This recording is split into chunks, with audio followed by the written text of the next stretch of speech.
Hi, so I'm going to talk about some of the headlines that's been in the news this morning. Couple of ITV headlines.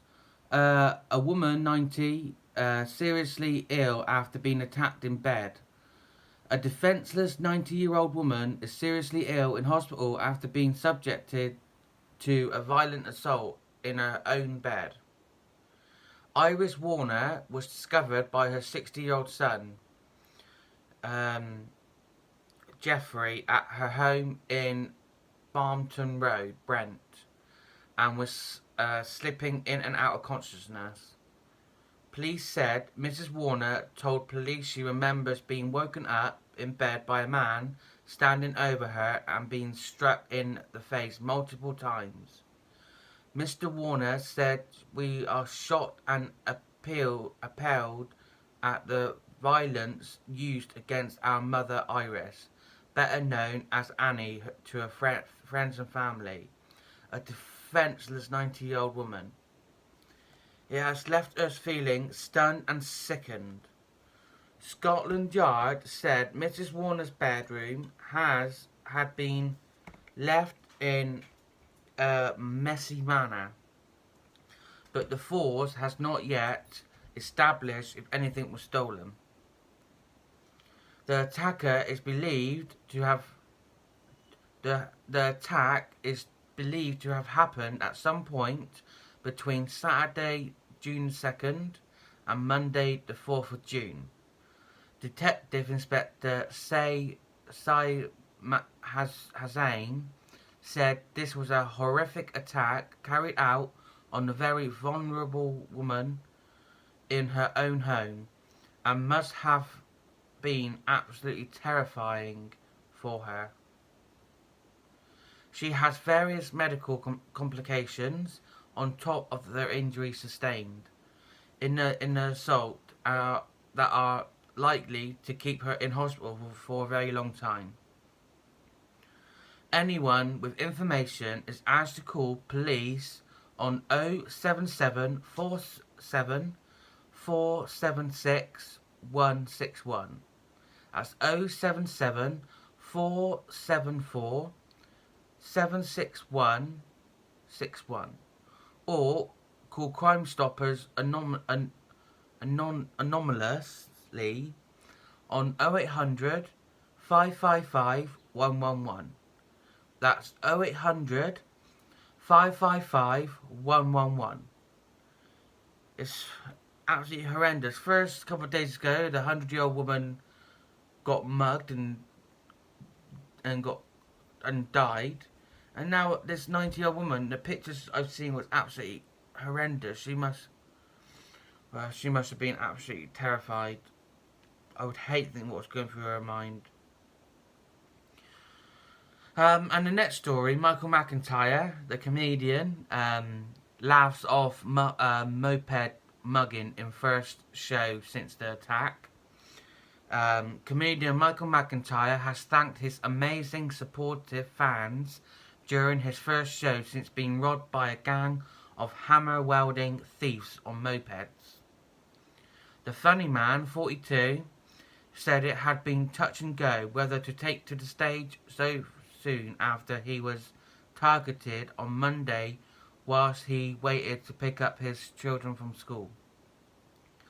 The windows of his black Range Rover were smashed and he was forced to hand over a Rolex watch. He entertained a sold-out arena in Dublin on Thursday evening and relived the moment with what he said was his favourite crowd. It was not so much the Fast and the Furious as stationary and panicking. I could not get it started. It was fight or fright. It was fight or flight. Mclntyre had been waiting in his vehicle to collect his sons in Golders Green in North London when he was attacked by two males. He addressed the subject at the beginning of his first Irish show, part of a world tour. Everyone has been amazingly supportive to me. He added, "It was touch and go whether I came here. It is my favourite gig. It is my favourite arena." Micheal Mclntyre confirmed his valuable Rolex was taken and said if he had worn a cheaper one, it would not have been taken. He quipped, "They say time is a healer. I have lost my watch. How is time going to heal?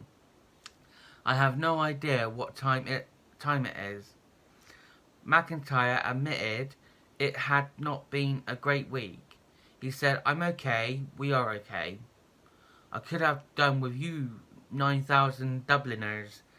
We have got your back. Come out of the trees. Who do you think you are?"